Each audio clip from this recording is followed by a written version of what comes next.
Stock car racing has always been an extremely American thing. However, that hasn't stopped NASCAR from trying to export their unique style of racing to the rest of the world over their 75-plus seasons. Recently, NASCAR made efforts to get Circus Gilles Villeneuve on the Cup Series schedule, but the plans fell through.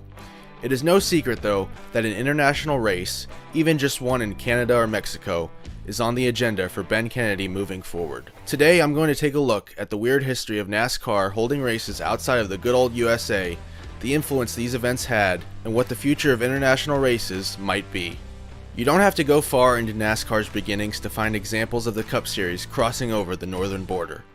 In 1952, the first ever NASCAR race held outside America was held at Stamford Park in Niagara Falls on the Canadian side. Stamford Park was a horse racing facility, like many tracks were in the first half of the 20th century, and it showed. The track was notorious for being rough on equipment, with only 3 cars finishing that inaugural race.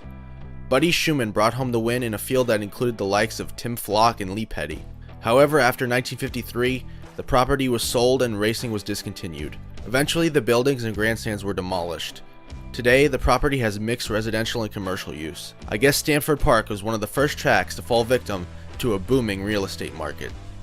It wouldn't take too much longer for NASCAR to return to Canada, with the race being held at Exhibition Stadium in Toronto in 1958. If you happen to be a baseball fan in the 1980s, this was indeed the home of the Toronto Blue Jays. But before the stadium was remodeled for baseball, if you want to call it that, it hosted a running track around the football playing surface. Like many other stadiums in those days like Bowman Gray and Soldier Field, it also hosted stock car events. This race would not have been notable other than the fact that it was the first ever Cup start for none other than Richard Petty, in a 57 Oldsmobile with 142 as the number. I guess they hadn't landed on 43 yet as the number for the future king. In any case, Richard crashed out at halfway, while his dad Lee went on to score the victory. Racing never truly left the Exhibition Stadium site, however, as the IndyCar race around this stadium and its successor, BMO Field, continue today. Both of these races were one-offs, and it's not like NASCAR had to venture too far into Canada, because Niagara Falls and Toronto are both just on the opposite side of a body of water from the US. They did make an impact though, and because of the similar culture between the US and the English-speaking Canadians, stock car racing did bloom, and eventually NASCAR was formed as Canada's national stock car racing series. In 2006, NASCAR purchased the series outright, and it now continues on as the NASCAR Pinty's series, serving Canadian stock car drivers across the country. It would take exactly 30 more years before a NASCAR race of any sort was held outside the US. The 60s, 70s, and 80s had been about growing the series from a southern show to a national power.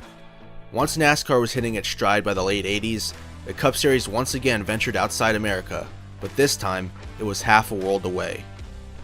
Bob Jane owned Calder Park Raceway in Melbourne, Australia.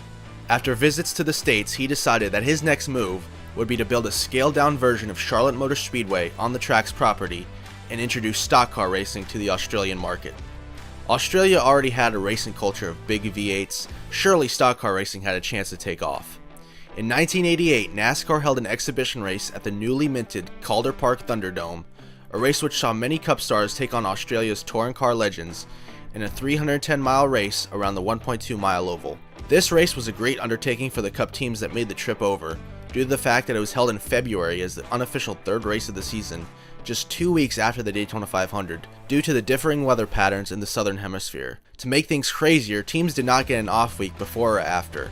They went from Richmond to Melbourne, Australia to Rockingham in a span of 2 weeks. It shouldn't come as a surprise then that most Winston Cup teams skipped the insane travel. One team that didn't though was Raymock Enterprises and their driver Neil Bonnet. In a Herculean show of effort and talent, Bonnet won Richmond, the Australia race, and Rockingham the week after. This undoubtedly was the 3-week peak of Neil Bonnet's NASCAR career. Although an officially sanctioned NASCAR race never returned to Australia, and Bob Jane's ill-fated Australian stock car series died after 1999, the link between NASCAR and the land down under was formed on that day in 1988.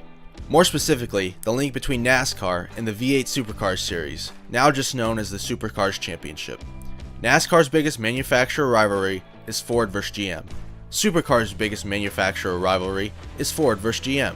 Both series employed big, snarling V8s with a ton of horsepower and delivered great racing. It shouldn't come as a surprise, then, that there be many crossovers between drivers also. Dale Jr. spent some time while on vacation in Australia in the mid-2000s testing a V8 supercar. In 2005, two-time defending Supercars champion Marcus Ambrose declared his intention to switch to NASCAR. Ambrose eventually made it to Cup and was a consistent top 20 driver and absolutely cleaned up on the road courses. This link between the two series got stronger as NASCAR took a lot of cues from the Supercars series in developing the next-gen car. This is the closest thing to NASCAR that you'll find outside of America, despite the fact that Supercars only run on road courses. I mean, they both run Mustangs and Camaros. One that is dominant in one car can win in the other, as we saw in Chicago this past year with New Zealander Shane Van Gisbergen putting a hurtin' on the field, just as he did on the Supercars field for the last few seasons. It has been rumored that NASCAR had discussions with Supercars about a race at Surfers Paradise, but nothing so far has come of it. Although there was only one race held, it left a big impact on Australian motorsport. The next foray overseas for NASCAR wouldn't come until a decade later, but once again, the American behemoth would take its show across the Pacific Ocean. Auto racing in Japan had taken off by the 1980s, thanks to F1's tenure at the Suzuka circuit. Oftentimes these races were season finales and provided immense drama. On top of that, Suzuka itself is one of the greatest racetracks on planet Earth. So when Suzuka leadership approached Bill France Jr. to hold a race, it made perfect sense. Japan by this point was an economic power, and it gave NASCAR a chance to venture outside of the English-speaking world for the first time. Despite running on a shortened layout, the image of stock cars around Suzuka was awesome. After a 2-year stint in 1996 and 1997, NASCAR moved across the country for their Japanese exhibition race in 1998. In Motegi, a new oval had been opened, and NASCAR took the opportunity to showcase their own brand of racing in its fullest form. The race was okay, with a good finish between Mike Skinner and Jeff Gordon, but it would be the last Japanese exhibition race. Lowering attendance and the cost of travel made continuing the Japan series untenable, and it was off the schedule for 1999. However, like in Australia, the link between the Japanese auto industry and NASCAR was strengthened, and within the next decade, Toyota had joined the top 3 series and still continue to invest a heavy amount in the sport today. After the Japan races, NASCAR stayed home for the next several years. Its focus turned to the new TV deals, securing a new title sponsor for 2004, and trying to continue enhancing their growth in America. By the mid-2000s though, NASCAR saw a bigger opportunity. Like mentioned before, around this time, NASCAR purchased CASCAR outright and turned it into the NASCAR Canadian Series. On top of that, NASCAR partnered with a Mexican entertainment company to form the NASCAR Mexico Series. To prop up the two new series, the Busch Series would head down to Mexico City in 2005 and Montreal in 2007. It might not have been the Cup Series, but a standalone Busch race with several Cup drivers in the field would drive attendance and interest. While the Mexico race fell off the schedule after 2008, the race at Circus Gilles Villeneuve in Montreal became a staple of the calendar, and one most everyone circled due to how entertaining it was. It only ever left because the promoter wanted a Cup race, and ended the whole deal with NASCAR when he couldn't get his way. It wouldn't be long until NASCAR gave Canadian fans a deal with the Truck Series at Canadian Tire Motorsports Park. A successful race until it was ruined by the effects of a certain illness. Today, NASCAR operates 4 international series, in Canada, Mexico, Brazil, and Europe. I think they've done a good job with these series to build a grassroots stock car racing movement. I don't know how much it would have helped to do one exhibition Cup race and then never return to these places.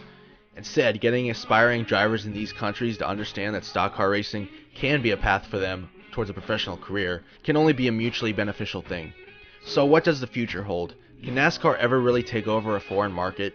Most of the world follows F1, and I really doubt NASCAR could ever break that stranglehold.